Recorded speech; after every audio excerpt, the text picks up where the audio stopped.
चाहे आप निफ्टी 50 ले लो, मिड कैप ले लो या स्मॉल कैप ले लो, सारे के सारे बिल्कुल अभी सही प्राइस पे मिल रहे हैं। देखिए मार्केट में अभी बहुत ही अच्छी करेक्शन आ चुकी है। टॉप से लेकर अभी तक चेक करें तो मार्केट बहुत ही अच्छे लेवल तक गिर चुका है और इसके पीछे भी बहुत सारे रीजन थे। जैसे कि ट्रम्प ही ले लो, जैसे ट्रम्प अमेरिका का प्रेसिडेंट बना उसने बहुत सारी ऐसी पॉलिसीज लाई जिससे कि इंडियन स्टॉक मार्केट बहुत ही पूरे तरीके से इम्पैक्ट हुई। फॉर एग्जाम्पल उसने इम्पोर्ट एक्सपोर्ट के टैक्सेस बढ़ा दिए जिससे कि इंडियन गवर्नमेंट को अपने टैक्सेस मजबूरन कम करने पड़े और उसकी वजह से इंडिया की जो कंपनीज है उनके प्रॉफिट में कमी आई। देखिए ट्रम्प की सीधी सादी पॉलिसी है, उसका सिर्फ एक ही नारा है कि मेक अमेरिका ग्रेट अगेन। तो वो जस्ट अमेरिका को ग्रेट बनाना चाहता है, बाकी दुनिया में क्या हो रहा है, किसको क्या इम्पैक्ट पड़ेगा उसको कोई मतलब नहीं है। जिसके लिए आजकल सबसे बड़ा मुद्दा सुनने को मिल रहा है रेसिप्रोकल टैरिफ्स। मतलब कि ट्रम्प का कहना है कि कोई कंट्री जितना भी अमेरिका के ऊपर टैक्स लगाती है अमेरिका की चीज उस कंट्री में जाने के लिए, अमेरिका भी बिल्कुल सेम अमाउंट ऑफ टैक्स लगाएगा अगर वो कंट्री कोई अपनी चीज एक्सपोर्ट करती है अमेरिका में, जिसकी वजह से हल्की सी एक ट्रेड वार शुरू हो चुकी है। अभी सीधी सी बात है, अगर ट्रम्प अमेरिका को प्रायोरिटी दे रहा है तो इसका मतलब कि अमेरिका की इकोनॉमी ग्रो करेगी। अभी अमेरिका की इकोनॉमी अगर ग्रो करेगी तो जो अमेरिकन इन्वेस्टर्स हैं जो कि दूसरी कंट्रीज में पैसा इन्वेस्ट करके बैठे हुए थे, वो दूसरी कंट्री से पैसा अपना बाहर निकाल कर अब वापस अमेरिका में ला रहे हैं,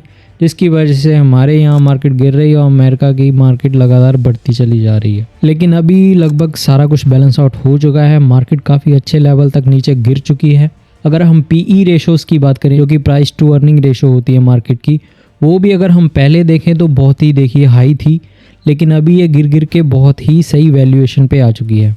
अगर इससे और भी ज़्यादा ये कम होती है पीई रेशो तो और भी अच्छी बात है, लेकिन अभी भी काफ़ी ये मॉडरेट वैल्यू पे आ चुकी है, तो इसका मतलब है कि हम और भी स्टॉक्स बाय कर सकते हैं। और पीई रेशो में भी अगर बात करें तो निफ्टी की पीई रेशो तो इतनी ज़्यादा नहीं थी, लेकिन जो हमारा स्मॉल कैप इंडेक्स है उसकी पीई रेशो बहुत ही ज़्यादा बढ़ चुकी थी पिछले 1-2-3 साल से, क्योंकि जो पिछले सालों से नए इन्वेस्टर आ रहे थे वो मार्केट से ज़्यादा रिटर्न चाहते थे, जिसकी वजह से वो अपना पैसा लार्ज कैप या मिड कैप की बजाय स्मॉल कैप में लगाना ज़्यादा प्रेफर कर रहे थे, जिसकी वजह से small cap price to earning ratio बहुत ही ज़्यादा हाई हो चुकी थी। प्राइस टू अर्निंग रेशो का मतलब है कि जितना हम स्टॉक को बाय करने में पैसे दे रहे हैं वो कंपनी उतने पैसे के हिसाब से प्रॉफिट नहीं जनरेट कर पा रही थी।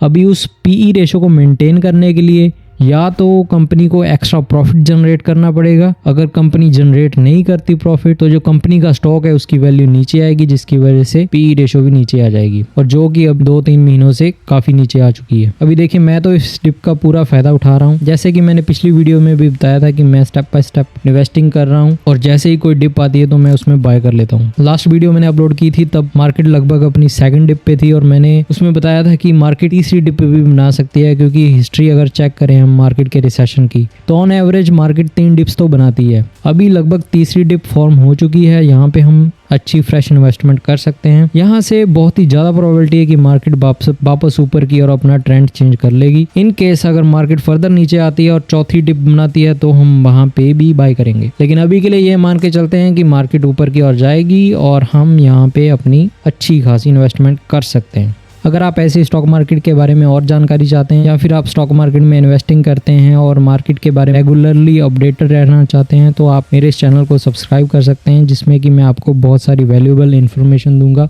और मार्केट कैसे मूव करती है उसकी हिस्ट्री के हिसाब से उसकी प्रेडिक्शन कैसे की जा सकती है इसके बारे में मैं आपको जानकारी दूंगा, और साथ ही साथ आपको बताऊंगा कि प्राइस कैसे बिहेव करता है, प्राइस एक्शन क्या होता है, ये सारी चीज़ें भी आपको जानने के लिए मिलेंगी। तो ये तो जस्ट एक अपडेट के लिए छोटी सी वीडियो थी, आगे और वीडियोज़ आती रहेंगी। फ्यूचर के लिए आप इस चैनल को सब्सक्राइब करते हैं। मिलता हूँ आपको नेक्स्ट वीडियो में।